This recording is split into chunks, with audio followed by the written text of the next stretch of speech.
तो hello guys, आज के इस वीडियो में हम solo leveling season 5 episode 3 cover करने वाले हैं। तो अगर आपने सीजन 3, 4 एंड सीजन 5 के पुराने एपिसोड अभी तक नहीं देखा है तो जाके पहले वो देख लो। मेरे चैनल के प्लेलिस्ट में मिल जाएगा या फिर वीडियो का लिंक आपको डिस्क्रिप्शन में भी मिल जाएगा। वीडियो स्टार्ट करने से पहले आप लोग फटाफट से लाइक सब्सक्राइब कर लो और साथ ही इस वीडियो को जितना हो सके उतना हाइप कर दो ताकि हमारा वीडियो भी ट्रेंडिंग पेज पर फीचर हो सके। हाँ, एक और बात, इस वीडियो में आपको ऑडियो थोड़ा डिफरेंट लग सकता है एंड थोड़ा माइक से आवाज भी आ रहा था बीच बीच में, तो प्लीज उसे इग्नोर करना। एक्चुअली इस बार मेरा माइक खराब हो गया था तो मैं फिक्स करवाने ले गया था, लेकिन अभी भी पूरी तरह से फिक्स नहीं हुआ है, इसीलिए इस बार थोड़ा लेट भी हो गया वीडियो लाने में। खैर, आप लोग प्लीज इग्नोर करना इस बार के लिए, नेक्स्ट टाइम फिक्स करवा लूंगा। बाकी चलो फिर शुरू करते हैं बिना किसी देरी के। Solo leveling season 5 episode 3 start होता है और हम देखते हैं कि सूहो फाइनली उस हंटर को डिफीट कर चुका था जिसको बीस्ट मोनार्च ने पोजेस कर रखा था। उसके बाद उसे काफी सारे रिवॉर्ड्स और स्किल मिलते हैं। उनमें से ही एक स्किल होता है स्टॉर्म स्लैश, जिसे यूज करने के लिए उसे एक स्वॉर्ड चाहिए होती है। तो वो वहां पड़े बीस्ट मोनार्च के स्वॉर्ड को उठाने जाता है। हमें पता चलता है कि वो स्वॉर्ड भी यही चाहता था कि सूहो बस उसको एक बार टच करे और वो फिर उसकी बॉडी को पोजेस कर ले, बिल्कुल उस हंटर की तरह। सूहो जैसे ही उस स्वॉर्ड को टच करता है वहां चारों तरफ एक डार्क ऑरा रिलीज होने लगता है और बीस्ट मोनार्च सूहो की बॉडी को भी कंट्रोल करने की कोशिश करता है, लेकिन वो फेल हो जाता है। सूहो काफी इजीली उस स्वॉर्ड को उठा लेता है। ये देख करके वो स्वॉर्ड भी सरप्राइज हो जाता है और सोचता है, आज तक मैंने ऐसा कोई ह्यूमन नहीं देखा जो मुझे उठाए और मैं उसे पोजेस भी ना कर पा रहा हूँ। एक्चुअली यहाँ पर सूहो का सिस्टम को जिनुओं ने इस तरह से बनाया था कि कोई भी उसकी बॉडी को पोजेस नहीं कर सकता था, साथ ही ना उस पर किसी तरह का पॉइजन और ना ही कोई डेडली स्पेल काम कर सकता था, इसीलिए सूहो को यहाँ कुछ भी नहीं मिलता। खैर, इसके बाद सूहो फाइनली अपना new skill storm slash try करता है जो कि काफी ज्यादा डिस्ट्रक्टिव होता है। हालांकि ये स्किल काफी ज्यादा माना भी ड्रेन करता है। तभी हम देखते हैं कि लिम को फाइनली होश आ जाता है। पहले तो उसे कुछ याद नहीं होता, लेकिन जैसे ही वो उस हंटर की बॉडी को देखता है वो जोर से चिल्लाने लगता है। सूहो बोलता है कि शांत हो जाओ, ये काफी लंबी स्टोरी है, हमें पहले यहाँ से बाहर निकलना होगा। इसके कुछ देर बाद फाइनली वो लोग डंजन से बाहर निकल जाते हैं।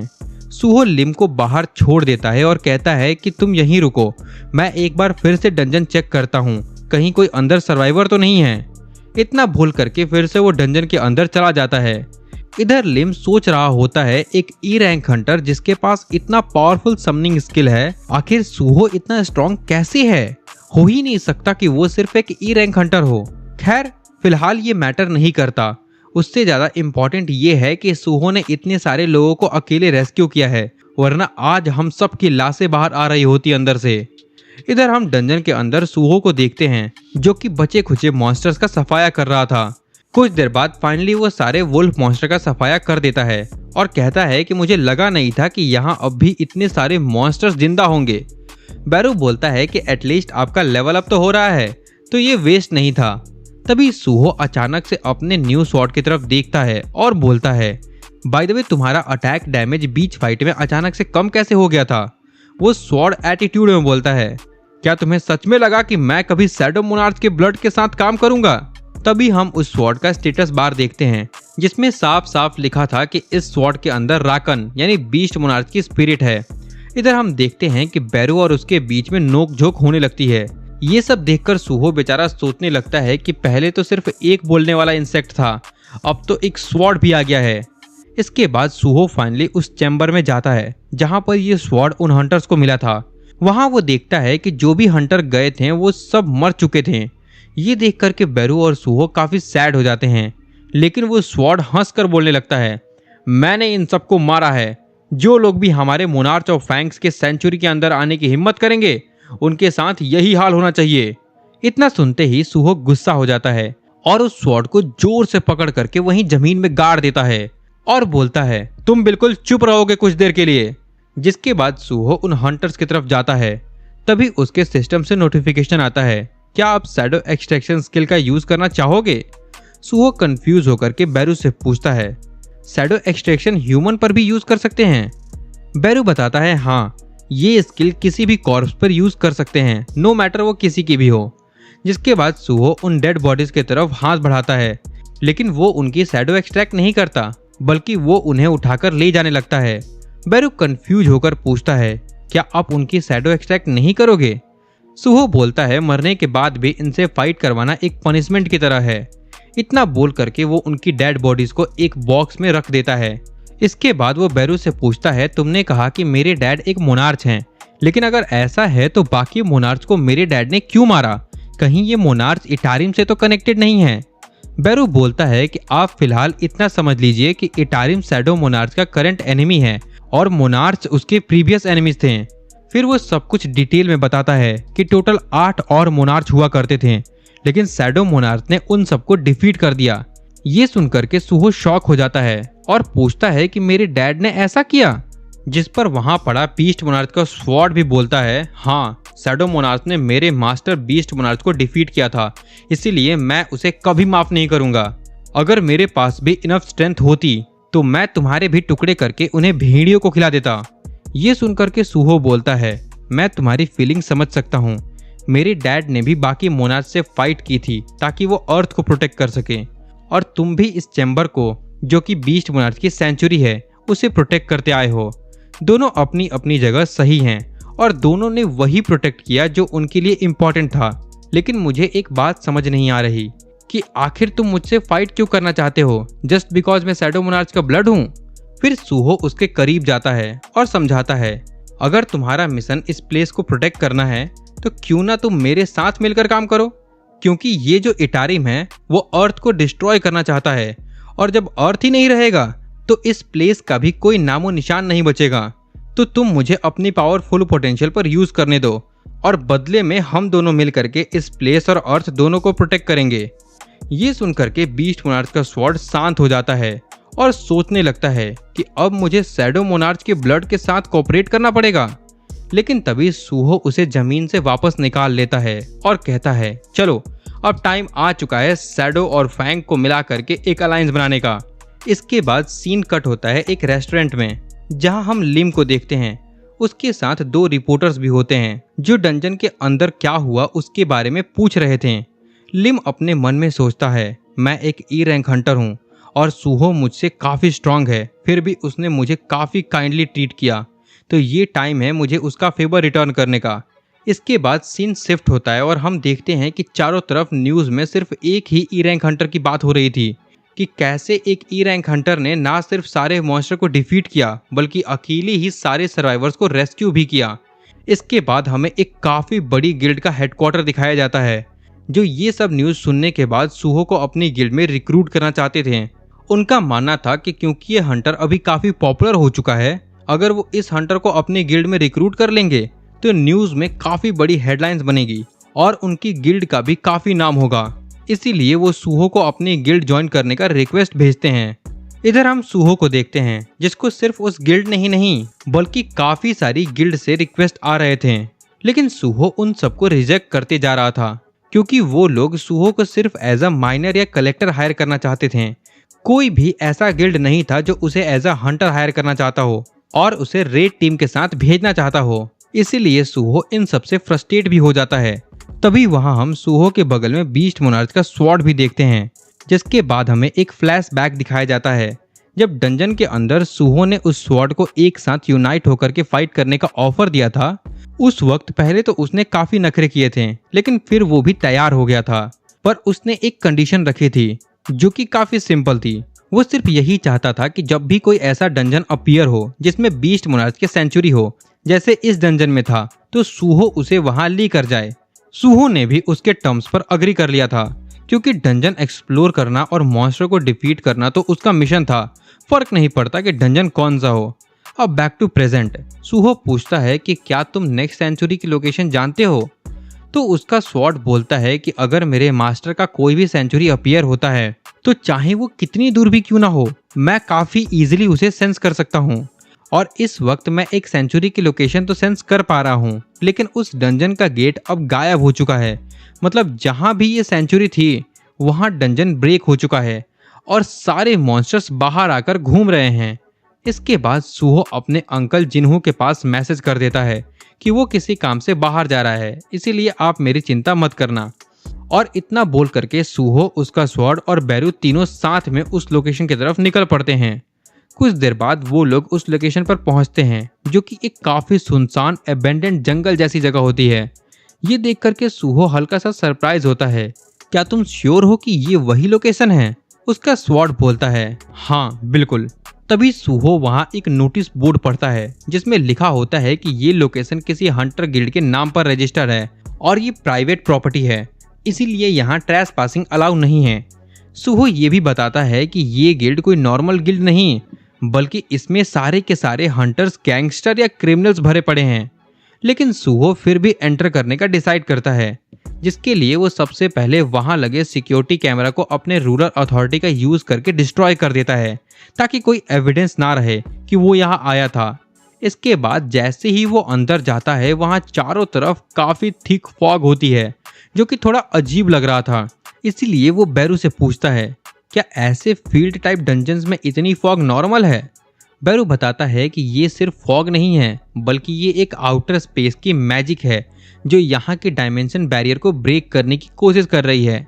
बैरू ये भी बताता है कि आउटर गॉड्स ह्यूमन डायमेंशन में एक बड़ा होल क्रिएट करना चाहते हैं ताकि वो अपनी आर्मी को यहाँ भेज सकें, लेकिन इन सब में काफ़ी टाइम लगने वाला है। जिस पर सूहो स्माइल करते हुए कहता है, यानी जो स्ट्रॉन्ग एनिमी है उन्हें यहाँ पहुँचने में टाइम लगेगा, इसका मतलब मेरे पास अभी टाइम है लेवल अप करके स्ट्रॉन्ग बनने के लिए। वो लोग बात कर ही रहे होते हैं कि तभी उन्हें कुछ मॉन्स्टर दिखते हैं, जिनमें से कुछ मंकी मॉन्स्टर थे और कुछ पैंथर की तरह दिखने वाले थे, और वो सारे सूहो से थोड़ा स्ट्रॉन्ग भी थे क्योंकि उनका नाम सूहो के सिस्टम में ऑरेंज कलर से लिखा हुआ आ रहा था। सूहो का स्वॉर्ड इतने सारे मॉन्स्टर को एक साथ देख करके एक्साइटेड हो जाता है और बोलता है, फाइनली अब मेरा टाइम आ गया है अपनी असली पावर दिखाने का। और वो सूहो के बैग से बाहर निकल जाता है। लेकिन सूहो का प्लान कुछ और ही होता है। वो बोलता है, बट मैं तो तुम्हें एज अ वेपन यूज ही नहीं करने वाला। ये सुन करके उसका स्वॉर्ड थोड़ा सरप्राइज हो जाता है। क्या मतलब? सूहो बोलता है, मैंने पहले से सोच रखा था कि मुझे अब से कैसे फाइट करना है। इतना बोल करके वो अपने बेयर हैंड से ही उन मॉन्स्टर पर चार्ज कर देता है और काफी इजीली एक मॉन्स्टर को डिफीट भी कर देता है। वो सिर्फ अपनी लात और मुक्कों से ही फाइट कर रहा होता है। बेसिकली वो क्लोज कॉम्बैट में अपनी बेसिक को ट्रेन करना चाहता था। लॉन्ग रेंज के लिए वो अपनी रूरल अथॉरिटी का यूज करता है और फाइनली वो अपने स्वॉर्ड से स्ट्रॉम/स्किल यूज करता है सारे एनिमीज का फॉर्मेशन बिगाड़ने के लिए।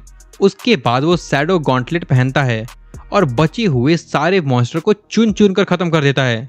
सूहो की ये न्यू फाइटिंग टेक्निक देख करके बैरू काफी ज्यादा इंप्रेस हो जाता है। अब इसके बाद फाइनली वो लोग सारे मॉन्स्टर को डिफीट करके अपनी शैडो आर्मी में ऐड कर लेते हैं, जिसकी लिमिट अब 3 से बढ़ करके 5 हो गई थी। तो वो काफी खुश होता है कि चलो अब मैं 5-5 शैडो सोल्जर लेकर के घूम सकता हूँ। लेकिन तभी बैरू बोलता है, ये तो कुछ भी नहीं है हमारे महान शैडो सोल्जर के मिलियन ऑफ सोल्जर्स के आगे। सूहो ये सुन करके थोड़ा गुस्सा हो जाता है और बैरू के सिर पर एक मुक्का मारकर कहता है, तू तो चुप ही रह। अब इसके कुछ देर बाद फाइनली वो लोग उस लोकेशन पर पहुंच जाते हैं जहां सेंचुरी होती है।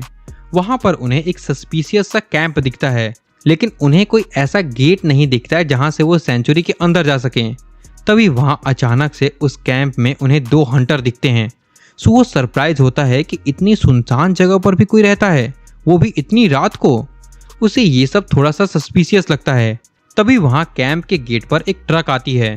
अब ये देख करके सूहो और भी ज्यादा कंफ्यूज हो जाता है। लेकिन तभी उस ट्रक से कुछ प्रिजनर्स बाहर निकलते हैं, जिनमें लड़के और लड़कियां दोनों होते हैं, और उन्हें देख करके क्लियरली पता चल रहा था कि उन्हें फोर्सली किडनैप करके यहाँ लाया गया है। उनकी आंखों पर भी पट्टी बंधी हुई होती है। उनमें से एक बंदा उस लड़की को छेड़ने लगता है। ये सब देखते ही सूहो पूछता है, बैरू क्या मैं सच में ह्यूमन ट्रैफिकिंग विटनेस कर रहा हूँ? बैरू बोलता है, हाँ ऐसा लग तो रहा है। लेकिन वो फिर ये भी बोलता है कि हम लोग खुद प्राइवेट प्रॉपर्टी में ट्रेस पास कर रहे हैं, इसीलिए हमें यहाँ कुछ नहीं करना चाहिए। अगर हम लोग पकड़े गए तो।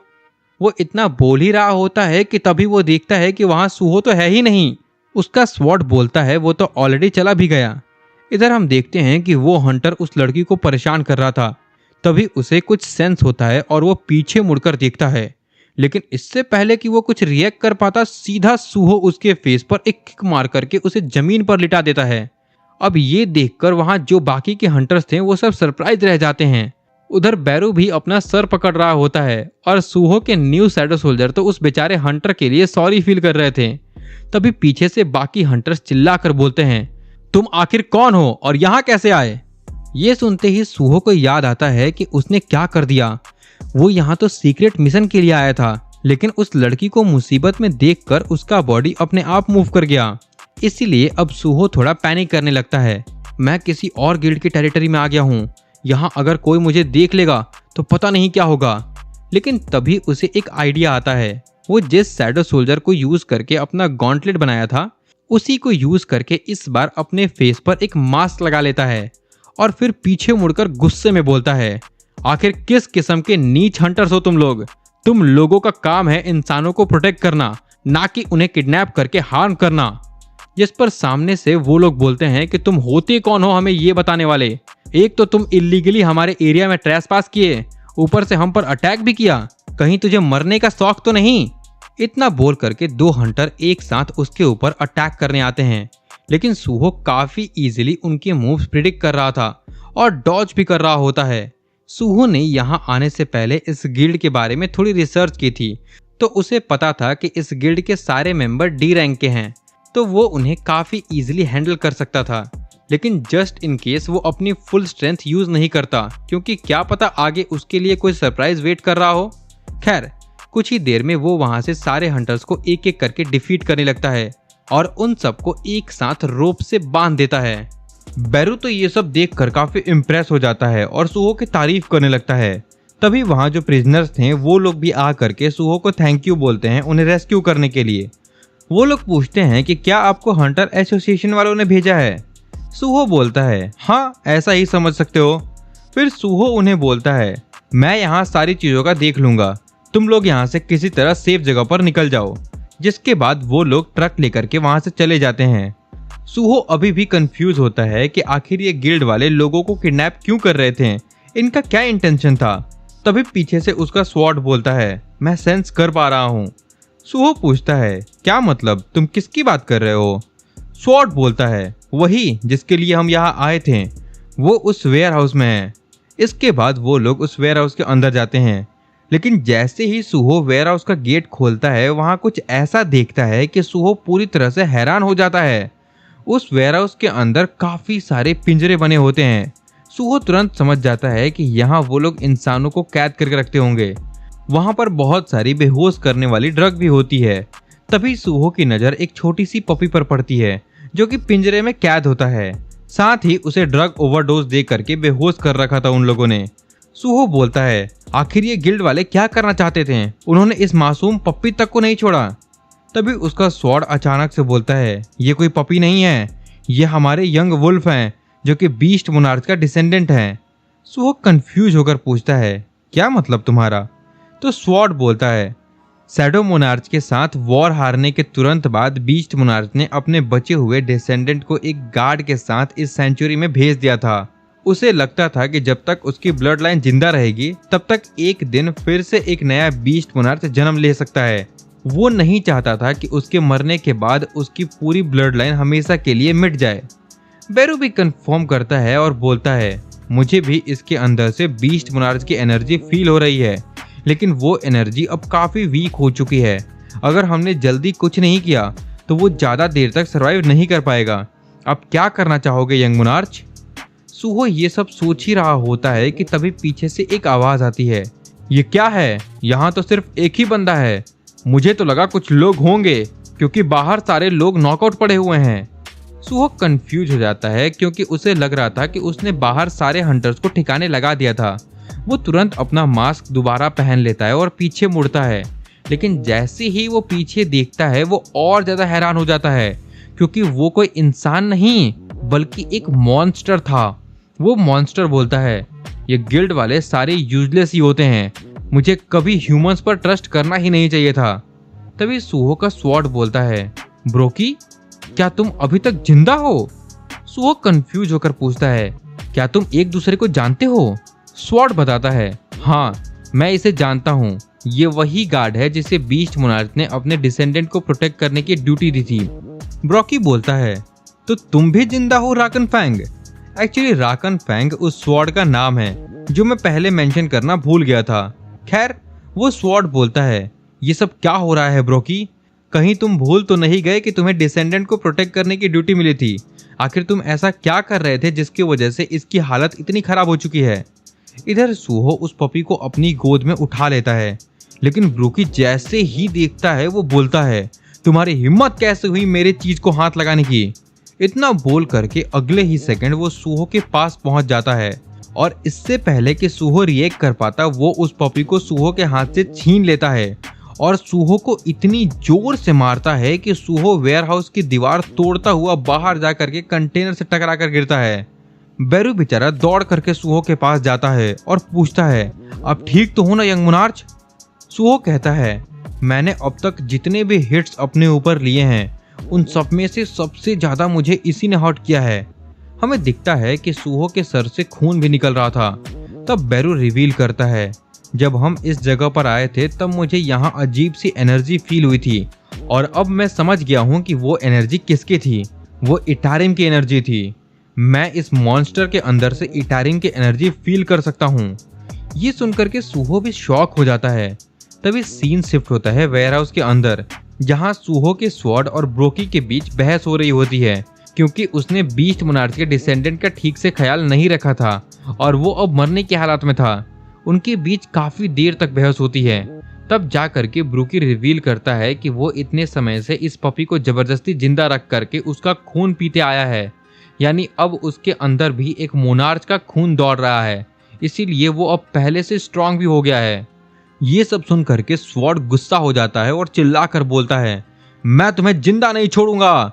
लेकिन ब्रोकी बोलता है, आखिर तेरे जैसा हाफ ब्लड मेरा क्या उखाड़ सकता है? और वो उस पर अटैक करने ही वाला होता है, लेकिन तभी पीछे से सूहो भी आ जाता है। वो अपने रूलर अथॉरिटी का यूज करके अपने स्वॉर्ड को कंट्रोल करने लगता है और उसका यूज करके ब्रोकी के हाथ पर एक स्लैश मार देता है, जिसकी वजह से उसके हाथ से पपी छूट जाता है और उसे बेरू कैच कर लेता है। जिसके बाद सूहो फैंग यानी अपने स्वॉर्ड को पास बुलाता है और कहता है, क्या ही सही टाइमिंग है फैंग, तुम्हें भी उसने गुस्सा दिला दिया है और मुझे भी, तो फिलहाल हम दोनों का एनिमी सेम ही है। आगे बढ़ने से पहले मैं बता दूं कि सूहो के स्वॉर्ड को मैं फैंग बुलाऊंगा, तो कंफ्यूज मत होना। खैर, इसके बाद सूहो गुस्से में बोलता है, इटारिम, तो आखिर मुझे एक ऐसा क्लू मिल ही गया जो मेरे डैड से कनेक्टेड है। जिस पर ब्रोकी गुस्से में बोलता है, कितना अनोइंग है ये सब, एक मामूली सा इंसेक्ट अब मुझे रोकने की हिम्मत करेगा? मैं तुम्हें चींटियों की तरह मसल के रख दूंगा। तभी सूहो के सिस्टम में एक अर्जेंट क्वेस्ट का नोटिफिकेशन आ जाता है, जिसमें साफ साफ लिखा होता है, ब्रोकी को एलिमिनेट करो। और इसी के साथ ये एपिसोड यहीं पर खत्म होता है। अब इसके बाद सूहो और ब्रोकी का फाइट स्टार्ट होता है, जो कि काफी लंबा चलता है। अगर मैं इस एपिसोड में एक्सप्लेन करता तो वीडियो काफी लंबी हो जाती। ऊपर से मेरा माइक भी पूरी तरह से ठीक नहीं हुआ है, तो मैं नहीं चाहता था कि आपका एक्सपीरियंस खराब हो, क्योंकि वो फाइट काफी मजेदार होने वाली है। साथ ही सूहो को कुछ न्यू पावर्स भी मिलने वाली है, तो नेक्स्ट एपिसोड में आपको काफी मजा आने वाला है। खैर, अगर आपको यह एपिसोड पसंद आया हो तो इस वीडियो पर दबाकर लाइक कर देना, और अगर नेक्स्ट पार्ट जल्दी चाहते हो तो इस वीडियो को जितना हो सके उतना हाइप भी कर देना।